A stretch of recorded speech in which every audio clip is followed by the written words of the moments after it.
If you died, would you dedicate your time in purgatory towards finding your killer and beating them into non-existence when they die? Welcome, listeners.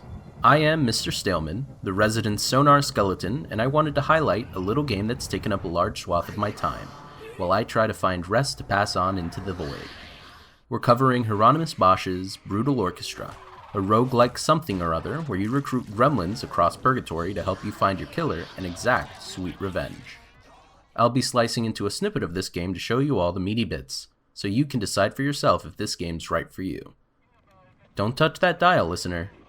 The program is about to begin.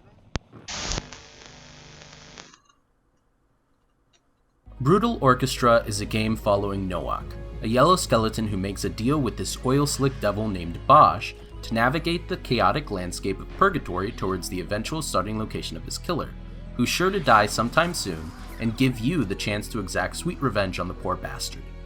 While traveling through the game, you'll come across characters with their own peculiar backgrounds. A mournful individual who's saddened that they chose the wrong god. The amazing and magnanimous Bronzo, who keeps asking for your coins and always seems to be broke. The story bits thus far are budding, with lore for the monsters and the items you find across the game planned to be addressed with later updates. There is an ending, a total of 3 as a matter of fact, that changes the dynamic of the game in a large way and contextualizes the hard mode in-game, which I always appreciate. The bulk of the game has Bosch opening up these portals from which you can select your path and walk through. Small white chests provide coins that you can exchange for goods and services, like buying fools and items or upgrading the skills of your party members. Yellow chests provide items to equip on a character, only one item being equipable on a fool at any given time. The coin portals contain the item shop or the Foster of Fools adoption service, with other event portals containing those strange NPCs you can talk to for a moment of respite, or maybe even additional allies to add to your party. The bulk of your time will be spent in the red portals, familiarizing yourself with the monsters of the game to make as informed of a decision as you can before jumping in and engaging in combat. Once you've hit the combat screen, the game pivots to this 2x5 game grid, where your peeps are positioned on one end and the enemy on the other.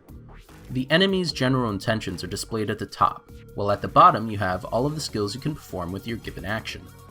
Where this game gets weird, if it hasn't looked weird for you already, is in its approach to combat.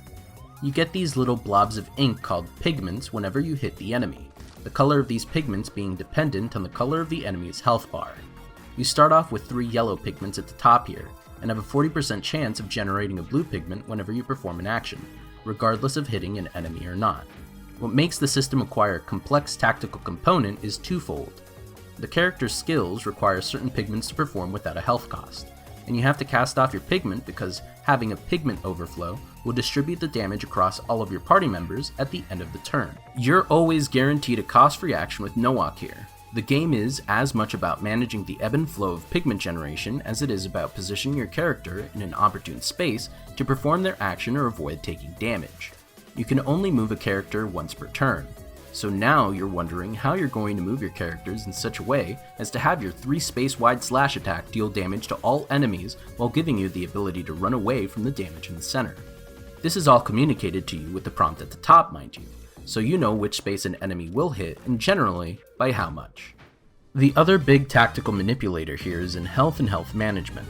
Unlike in Slay the Spire, the name Brutal Orchestra rings true in its approach to damage taken. Unless you have a healer on your party expending pigments to distribute health across a team, or an item that passively generates health, you're accumulating damage from room to room. You don't regain health when you defeat a boss, and aside from Nowak, if any of your fools falls to 0 HP and doesn't have the immortal tag, they permanently die. Forever. That character is gone for the rest of the game. Now you understand the complex mental math you're running when assessing if it's smart to have a character perform an action with mismatched pigments and eat the HP damage cost for themselves, or allow the overflow to distribute a lesser proportion of damage evenly across the board. This isn't even getting into pigment generation and how characters being over-reliant on a single color of pigment might be boned if the fight they have on a given level doesn't have the pigment they need.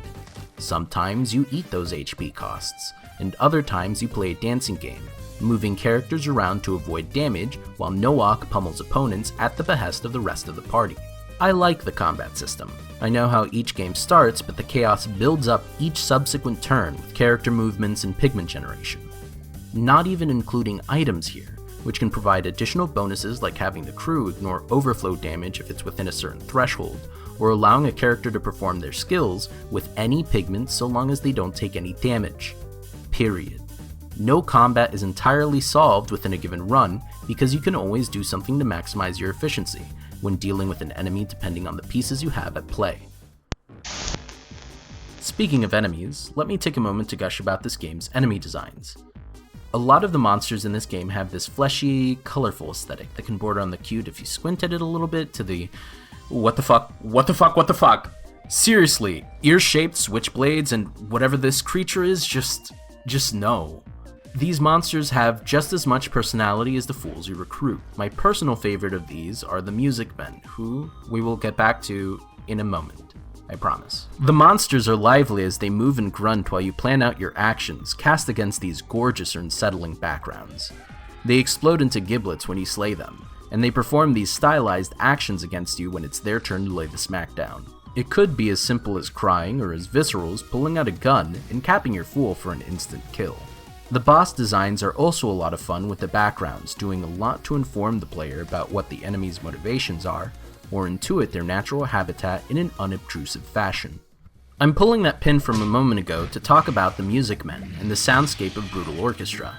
For a game all about scouring purgatory for coins and items of power in a colorful and chaotic wasteland, the sound here sells some bops and unsettles the skin. This feeling is best captured with the music men enemy. Whenever these enemies are available, there's a chance that the track selected will be this groovy jazz track. Music Man is obviously head bobbing to the tunes, and so are you.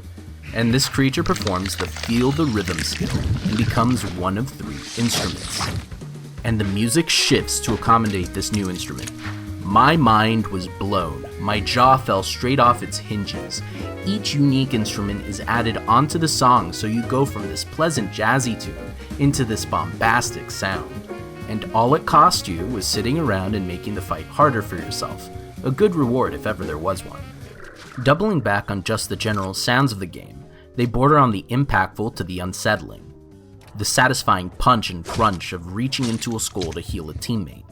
The skin-curdling wetness of an enemy licking your fool. The meaty explosion that comes from defeating an enemy. These sounds do a lot to sell the grit of this world and the interplay between you and the monsters, and it does so in a non-standard fashion.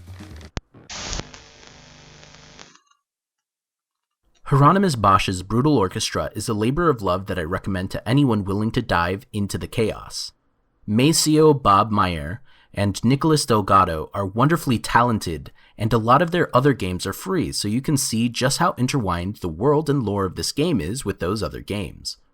It functions quite well as a roguelike, and aside from a few minor character balancing issues, and a want for more impactful events when moving from portal to portal, the game is already jam-packed with replayable content that'll have you excited to play again and again. This has been Mr. Staleman on Bosch's Brutal Beatings and Bops, logging off.